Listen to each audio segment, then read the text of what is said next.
हाँ भाई, अब हम डिस्कस करेंगे unit first +1 dimension analysis.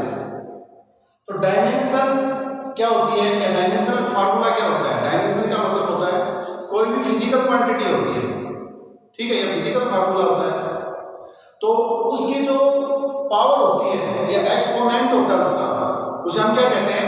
That is called the dimension. जैसे कि डायमेंशन ऑफ, जैसे मैं बताता हूं, डायमेंशंस ऑफ फंडामेंटल या बेसिक क्वांटिटीज,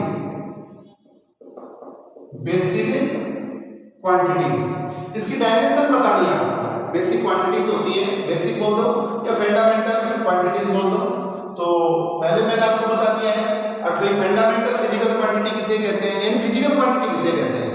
वो क्वांटिटी जो मेजरेबल होती है या किसी भी क्वांटिटी को किसी स्टैंडर्ड यूनिट के साथ कंपेयर करवाते हैं, उसे हम क्या कहते हैं? That is called the fundamental, that is called the physical quantity. उसे हम क्या कहते हैं? फिजिकल क्वांटिटी कहते हैं। अब फिजिकल क्वांटिटी कितने तरह की होती है? फिजिकल क्वांटिटी 3 तरह की होती है। एक का नाम क्या होता है? फंडामेंटल फिजिकल क्वांटिटी, या दूसरा नाम है बेसिक फिजिकल क्वांटिटी। फंडामेंटल का नाम से पता चल रहा है जो किसी पर डिपेंड ना करे, ठीक है, तो वो physical quantity which do not depend on the other quantities, that is called the fundamental या basic physical quantity। For example के लिए 7 होती है, और कौन सी होती है? एक का नाम होता है लेंथ होती है, एक टाइम होती है, एक टेम्परेचर होता है, एक लुमिनस इंटेंसिटी होती है, अमाउंट ऑफ सब्सटेंस होता है, और करंट होता है, ठीक है, और उसके बाद में क्या होता है? अमाउंट ऑफ सब्सटेंस होता है। 7 फिजिकल क्वांटिटीज होती है, फंडामेंटल होती है सारी। इसके बाद में 2 आती है सप्लीमेंट्री। 2 फिजिकल क्वांटिटी आती है, सप्लीमेंट्री आती है। सप्लीमेंट्री का मतलब होता है सिर्फ 2 होती है, वो कौन सी होती है? एक होता है सॉलिड एंगल और एक का नाम क्या होता है? प्लेन एंगल, ठीक है। सॉलिड एंगल है, उसकी एस यूनिट जो होती है वो स्टेडियन होती है, और जो प्लेन एंगल होता है उसकी एस यूनिट का नाम क्या होता है? रेडियन होता है। लेकिन जो एंगल होता है, चाहे कोई सा भी एंगल हो, चाहे सॉलिड एंगल हो, चाहे प्लेन एंगल हो, किसी एंगल की डायमेंशन नहीं होती है। यानी ट्रिग्नोमेट्री फंक्शन है, sin थीटा है, tan थीटा है, cos है, secant थीटा है, जो भी ट्रिग्नोमेट्री फंक्शन है यानी एंगल है, उसकी कोई डायमेंशन नहीं होती है। इसके बाद तीसरी फिजिकल क्वांटिटी होती है derived, DERIVED, derived physical quantity. तो डिराइव्ड का मतलब तो होता है किसी दूसरी की हेल्प से उसको डिराइव करना, फाइंड आउट करना, ऑब्टेन करना। जैसे हम नहीं बोलते डेरिवेशन, इसका मतलब कोई और कंसेप्ट यूज करके फिर हम इसमें क्या करते हैं? कोई नई फिजिकल रिलेशन या नई फिजिकल फार्मूला ऑब्टेन करते हैं। डिराइव का मतलब यही होता है। तो डिराइव्ड फिजिकल क्वांटिटी किसे कहते हैं? वो फिजिकल क्वांटिटी जो किसी दूसरी का मतलब फंडामेंटल फिजिकल क्वांटिटी की हेल्प से उसको हम क्या करते हैं? फाइंड आउट करते हैं, या तो उसको मल्टीप्लाई करेंगे या उसको क्या करेंगे? डिवाइड करेंगे। तो ऐसी फिजिकल क्वांटिटी को हम क्या कहते हैं? Derived physical quantity. यानी 7 फंडामेंटल, 2 सप्लीमेंट्री, 7 और 2 9 फिजिकल क्वांटिटी को छोड़कर सारी की सारी फिजिकल क्वांटिटीज होती हैं, वो सारी की सारी क्या होती हैं? डिराइव्ड फिजिकल क्वांटिटी होती है। फॉर एग्जांपल के लिए आपका, जैसे मैं कहूं आपको भाई ये क्या नाम है इसका? वेलोसिटी है, डिराइव्ड है। मैं आपसे कहूं फोर्स है, डिराइव्ड है। मैं वॉल्यूम कहूं, डिराइव्ड है। वर्क डिवाइड है, टॉर्क डिवाइड है, ठीक है। एंगुलर मोमेंटम डिराइव्ड है, लीनियर मोमेंटम डिराइव्ड है। यानी 7 और 9 को छोड़कर all physical quantities are derived physical quantity. तो पहले मैं थोड़ा सा इसके बारे में बताया आपको, भाई क्वांटिटी, फिजिकल क्वांटिटी किसे कहते हैं? तो मेजरेबल क्वांटिटी होती है या किसी स्टैंडर्ड यूनिट से कंपेयर करते हैं, उसे फिजिकल क्वांटिटी कहते हैं। मेरी 3 तरह की होती है, एक फंडामेंटल, दूसरी होती है सप्लीमेंट्री, और तीसरी होती है डिराइव्ड फिजिकल क्वांटिटी, ठीक है। तो मैं आपको बता रहा हूँ डायमेंशन ऑफ फंडामेंटल की बता रहा हूँ। फंडामेंटल फिजिकल क्वांटिटी क्या होती है? फंडामेंटल में नंबर 1 पर होता है, क्या नाम इसका? नंबर 1 पर होता है मास। डायमेंशन ऑफ मास लिख देते हैं हम यहाँ पर, डायमेंशन ऑफ मास, ठीक है। आपको पता है मास है, उसकी एसआई यूनिट का नाम किलोग्राम होता है, सब बच्चों को पता है, कोई दिक्कत वाली बात नहीं है। तो डायमेंशन ऑफ मास का डायमेंशन, तो मास का डायमेंशन कैपिटल एम होता है, एम, ये इसका डायमेंशन फार्मूला होता है। ये डायमेंशन फार्मूला होता है, स्केल ब्रैकेट में करते हैं, ये डायमेंशन फार्मूला होता है, दिस इज द डायमेंशन, ठीक है। तो मैंने आपको क्या कहा? कोई भी फिजिकल क्वांटिटी होती है, फंडामेंटल फिजिकल क्वांटिटी होती है, उसकी पावरिंग या उसका एक्सपोनेंट जो होता है उसे हम इसकी पावर कितनी है, आपको सर 1 है, तो मैं कहूंगा भाई मास में डायमेंशन कितनी है, आपको सर 1 है डायमेंशन, ठीक है। तो कोई भी है पावर या exponent of a physical quantity या fundamental physical quantity that is called its dimension. उसके बाद आता है दूसरा आता है डायमेंशन ऑफ लेंथ।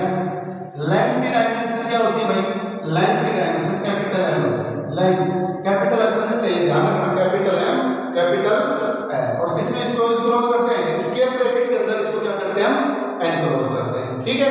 उसके बाद में हम क्या करेंगे यहाँ पर उसमें इनक्लोज करने के बाद में ये हो गया। उसके बाद में नंबर 3 पर है dimension of current, electric current.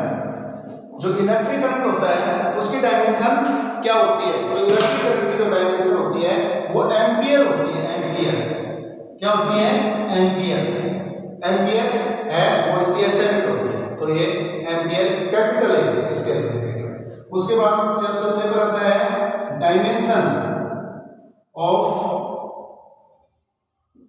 Time की डायमेंशन क्या होती है, टाइम की डायमेंशन कैपिटल टी होती है, ये कैपिटल टी होगी। तो dimension of time capital T, मतलब कितनी डायमेंशन आपको सर, एक एम्पियर में कितनी है, एक लेंथ में, एक मास में भी, एक बड़े कैपिटल अक्षर में करते हैं, इसके रिलेटेड में लगते हैं। उसके बाद में 1 2 3 4 ये आ गया 5। अब हम क्या करेंगे, डायमेंशन ऑफ टेम्परेचर की डायमेंशन। अब टेम्परेचर है, अब तो सर देखो इसके अंदर क्या किया हमने, टी ले लिया, एम ले लिया, एल ले लिया, चलो ये साइंटिस्ट की वजह से एम्पियर एसआई यूनिट ले लिया। उसके बाद में टेम्परेचर हम उसको टी लेंगे, लेकिन ये भी टी, तो ये तो बात नहीं बनेगी, इसलिए ये भी साइंटिस्ट के नाम से केल्विन, क्योंकि टेम्परेचर की जो एसआई यूनिट होती है वो केल्विन होती है, तो कैपिटल के होता है, ये इसका डायमेंशन मानना होता है। इसमें डायमेंशन कितनी है, जो भी एक है तो +1, माइनस है तो माइनस, और कुछ भी नहीं है पावर क्या करते हैं हम 0 करते हैं। मैं कोई मास को डायमेंशन नहीं, पावर 0 कर दो भाई, किसी की पावर 0 होती है तो उसका मतलब वो चीज क्या होती है 1 के बराबर। जैसे x की पावर 0 होती है, इसका मतलब क्या होता है, सॉरी इसका मतलब होता है 1, यानी किसी की पावर जब 0 होती है तो वो चीज 1 के बराबर होती है, 0 के बराबर नहीं होती, ठीक है। चलो कोई बात नहीं, आगे देखते हैं, 5 होगी।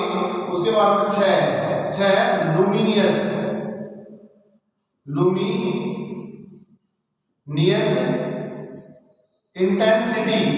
इंटेंसिटी का मतलब चमक होती है भाई, इसमें कितनी चमक है, जैसे सन है, सन कितनी ब्राइटनेस है, कितनी चमकती, 2 बल्ब है चल रहे हैं, एक ज्यादा रोशनी का, एक कम का है, मतलब एक इंटेंसिटी ज्यादा है, एक इंटेंसिटी कम है, तो लुमिनस इंटेंसिटी का मतलब क्या होता है। तो यहाँ पर क्या होगा, लुमिनस इंटेंसिटी की कैंडिला होती है, ये कैंडिला सिटी करते हैं, city candela that is SI unit of the luminous intensity. Luminous intensity की एसआई यूनिट का नाम क्या है, कैंडिला है, तो हम किससे रिप्रेजेंट करते हैं, सिटी से करते हैं। उसके बाद में 7 पर आता है, ये 7 में देख लो, डायमेंशन ऑफ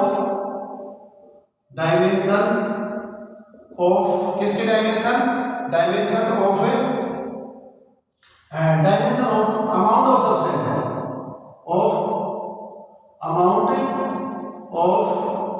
सब्सटेंस, ठीक है। तो इसकी डायमेंशन होती है, वो क्या होती है, मोल, क्या होती है, नीचे लिख देता हूं मैं, इसकी डायमेंशन क्या होती है, मोल, ये मोल होती है, मोल, ये ठीक है। तो ये डायमेंशन फार्मूला है, ये फंडामेंटल फिजिकल क्वांटिटीज है उनका डायमेंशन फार्मूला। अब किसी का डायमेंशन फार्मूला निकाल सकते, किसी का भी, मैं को रेजिस्टेंस का क्या होगा, पोटेंशियल डिफरेंस का क्या होगा, रेजिस्टिविटी का क्या होगा, वेलोसिटी का क्या होगा, एक्सीलरेशन का क्या होगा, मतलब फार्मूला याद होना चाहिए। ग्रेविटेशनल कांस्टेंट का क्या होगा, मतलब mathematical formula should be know about, ठीक है। तो मैथमेटिकल फार्मूला यदि आपको याद है तभी आप क्या कर सकते हो, उसका डायमेंशन निकाल सकते हो, अदरवाइज आपको नहीं। तो आपको 10th स्टैंडर्ड तक 9th स्टैंडर्ड तक जो फार्मूले पढ़े उनका तो पता ही है, लेकिन आप कुछ ऐसे फार्मूले आएंगे जो आप +1 में पढ़ोगे, ठीक है, वो आपने 9th 10th में उसकी स्टडी आपने नहीं की है, लेकिन कुछ ऐसे फार्मूला आएंगे +2 में आएंगे। तो डायमेंशन का मतलब है यदि आपको you know about the formula then you can easily find out its dimension, ठीक है। अब देखो जैसे कि मैं आपको बताता हूं dimension of some derived physical quantities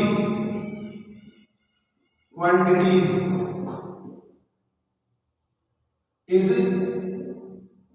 given by ये, ठीक है। Physical quantity, derived physical quantity हमें क्या निकालनी है, डायमेंशन निकालनी है। तो मैंने पहले बता दिया एंगल की कोई डायमेंशन होती नहीं है भाई, सॉलिड एंगल होता है, प्लेन एंगल होता है। प्लेन एंगल तो आपने खूब पढ़ा है, 60 डिग्री, 30 डिग्री, 45 डिग्री, 50 डिग्री, ये प्लेन एंगल तो आपने खूब पढ़ा है, ठीक है। तो एंगल की किसी की नहीं होती, सॉलिड एंगल हो चाहे प्लेन एंगल हो, उसकी तो कोई डायमेंशन नहीं होती है। डायमेंशन होती है तो किसकी होती है, डिराइव्ड की। देख रहा हूं डिराइव्ड फिजिकल क्वांटिटी में कुछ मैं आपसे एक दो एग्जांपल्स बताता हूं। जैसे कि नंबर 1 पर हम बात करते हैं वेलोसिटी की। वेलोसिटी, अब एक और चीज मैं बता देता हूं आपको, वेलोसिटी और स्पीड। वेलोसिटी कौन सी क्वांटिटी होती है, एक वेक्टर क्वांटिटी होती है, स्पीड स्केलर होती है, ठीक है। लेकिन डायमेंशन जब हम फार्मूला निकालते हैं तो वेलोसिटी या स्पीड दोनों की डायमेंशन सेम होती है। इसका मतलब ये हुआ डायमेंशन से हम क्या नहीं अंतर निकाल सकते, किसके बीच में हम डिस्ट्रीब्यूशन नहीं कर पाते, वेक्टर क्वांटिटी और स्केलर क्वांटिटी के बीच में हम अंतर नहीं बता सकते, ठीक है। तो वेलोसिटी इक्वल टू क्या होती है, वेलोसिटी का मतलब होता है, वेलोसिटी इक्वल टू होता है डिस्प्लेसमेंट, डिस्प्लेसमेंट अपॉन में टाइम, ये फार्मूला होता है। इसको हम x करते हैं थोड़ी देर के लिए, नीचे वाले को t कर देते हैं, कोई बात नहीं। तो v इक्वल टू क्या हो गया, x अपॉन में t, ये आ गया। तो स्पीड आप लोग से स्पीड अभी मैंने कहा था, स्पीड और वेलोसिटी दोनों की जब देखो दोनों की एसएनटी क्या होती है, मीटर पर सेकंड, तो दोनों की डायमेंशन भी सेम होती है। तो वेक्टर स्केलर से डायमेंशन की हेल्प से हम वेक्टर और स्केलर के बीच में डिस्ट्रीब्यूशन नहीं करेंगे, ठीक है। तो यहाँ पर क्या होगा, लेंथ है, लेंथ की एल होती है, इनकी टाइम होती है, कोई फंडामेंटल साथ है वो याद रखो। आपका 2 मिनट में यहाँ पर प्रॉब्लम शुरू हो जाएगा, t-1, तो वेलोसिटी की डायमेंशन है lt-1 है ये, ठीक है बेटा। उसके बाद में दूसरा कुछ एग्जांपल मैं बताता हूँ आपको। Acceleration, acceleration, acceleration is equal to क्या होता है, dv अपॉन में dt होता है, ठीक है। या फिर हम क्या लिख सकते हैं, और a is equal to v upon में t। मैं आपको बता देता हूँ, dv की भी वही होती है तो v की भी वही होती है, छोटी और बड़ी से कोई मतलब नहीं होता। अब आपको क्वेश्चन में velocity equal to dx upon dt होता है, तो dx अपॉन dt या x अपॉन में t दोनों की क्या डायमेंशन होता है, dx भी तो लेंथ ही तो है, तो x भी लेंथ ही तो है, तो इसका डायमेंशन क्या होता है, सेम होता है। टाइम चाहे छोटा टाइम हो चाहे बड़ा टाइम, डायमेंशन तो सेम होती है। मैं तो अपनी डायमेंशन यानी मास की बात कर रहा हूं मैं, और अर्थ की डायमेंशन अर्थ तो बहुत भारी हमारे से, तो अर्थ का भी dimension formula in term of mass की बात कर रहा हूं m होगा, तो हमारा भी डायमेंशन क्या होगा, m होगा। तो छोटी बड़ी से मतलब नहीं होता, फिजिकल क्वांटिटी वो होनी चाहिए बस, मास है तो मास है। तो यहाँ पर क्या होगा, lt-1 अपॉन में क्या हो जाएगा t, तो ये फार्मूला है lt-2, ये डायमेंशन फार्मूला होगा इसका, ठीक है। तो इसका हो गया वेलोसिटी का कितना होता है, lt-1। अब आप बोलोगे सर m नहीं है, m लिखना चाहते हैं, कोई बात नहीं, यदि आप लिखना चाहते हैं तो m की पावर या 0 कर देना, m नॉट l1 t-1। तो मास में डायमेंशन वेलोसिटी की बात कर रहा हूं, मास में क्या होगी 0, लेंथ में 1, टाइम में माइनस है।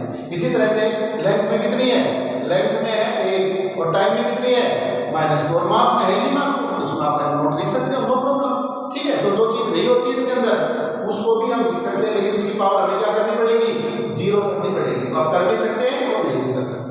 तो ये वेलोसिटी का डायमेंशन फार्मूला, सॉरी एक्सीलरेशन का हो गया। इसके बाद आता है तीसरे नंबर पर आता है फोर्स। फोर्स का, तो फोर्स इज इक्वल टू क्या होता है, मास इनटू में एक्सीलरेशन, ठीक है। तो F इज इक्वल टू क्या हो गया, m इनटू में a, और F मास का तो m होता है और एक्सीलरेशन का lt माइनस है, ये इसका डायमेंशन फार्मूला हो गया। उसके बाद में 4 पर है वर्क डन का, वर्क डन का फार्मूला क्या होता है, फोर्स इनटू में डिस्प्लेसमेंट, तो W इज इक्वल टू हो गया F इनटू में x, तो W इज इक्वल टू हो गया F का क्या होता है m/t-2, जस्ट अभी आपने निकाला है, देखो जस्ट अभी आपने निकाला है, तो ये क्या हो गया lt-2, और यहाँ पे क्या हो जाएगा, ये आ जाएगा x का, ये क्या हो गया l हो गया। तो इसका डायमेंशन फार्मूला कितना हो गया, m l2 t की पावर माइनस, ये डायमेंशन फार्मूला है। तो वर्क होता है चाहे एनर्जी, वर्क एनर्जी और टॉर्क तीनों का डायमेंशन फार्मूला सेम हो गया, यानी टॉर्क और work both are same in dimensionally but physically are different. Torque का अलग मतलब होता है, वर्ग का अलग मतलब होता है, लेकिन दोनों डायमेंशनली तो अलग है, लेकिन फिजिकली ना, सॉरी डायमेंशनली तो क्या है सेम है, लेकिन फिजिकली क्या है अलग अलग है। ठीक है, तो इस तरह के बेटा आपको करने हैं, ये बता दिया मैंने आपको। इस तरह के आपको फार्मूले का पता होना चाहिए, बस फार्मूले का पता होना चाहिए, उसके बाद में आप आराम से निकाल सकते हो। एक तो और बता देता हूं मैं, जैसे कि आपका ये हो गया, क्या नाम है, 5 नंबर पे था ये, अब 6 नंबर पे नेक्स्ट है। नेक्स्ट का मतलब है यहाँ पर देख लो आप, पावर का देख लो, पावर इज इक्वल टू क्या होता है, पावर इज इक्वल टू होता है आपका, पावर इज इक्वल टू होता है वर्क अपॉन में टाइम। तो वर्क का क्या होता है, P is equal to W upon में T, तो W का होता है mL2T माइनस 2 बटे में T, तो पावर का पड़ेगा अपना mL2T की पावर माइनस 3। मैं कोई मास के अंदर, सॉरी पावर के अंदर डायमेंशन क्या है, प्रोफेसर मास में 1 है, लेंथ में 2 है, लेंथ में 2 है, टाइम में कितनी है, टाइम में 3 है, बस एक एंड डायमेंशन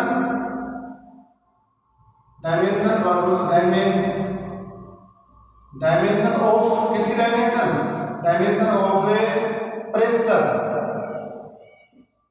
इज, प्रेशर का क्या होता है formula, pressure is equal to force upon में एरिया, अपॉन में एरिया। तो P इज इक्वल टू हो गया, फोर्स का क्या होता है फार्मूला, F बटे में A, तो mLT माइनस 2 अपॉन में L2, तो ये होगा P is equal to mL की पावर माइनस 1 और T की पावर माइनस 2, ये होता है प्रेशर का। तो ऊपर जाएगा, देखो एक प्लस है, ये ऊपर जाएगा माइनस। तो मास में कितने डायमेंशन है, 1, लेंथ में कितनी है, -1, और टाइम में कितने डायमेंशन है, -2। तो ये कुछ आपको मैंने फार्मूले बताए, बेसिक फार्मूले, ये किसके अंदर है, ये आपके 9th में आपने पढ़ा है। अब ऐसे बहुत फार्मूले हैं जो 9th में नहीं, +1 में, तो हमें फार्मूले का पता होना चाहिए। when we know about the formula then we can be find out the its dimension। ठीक है बेटा, थैंक्स।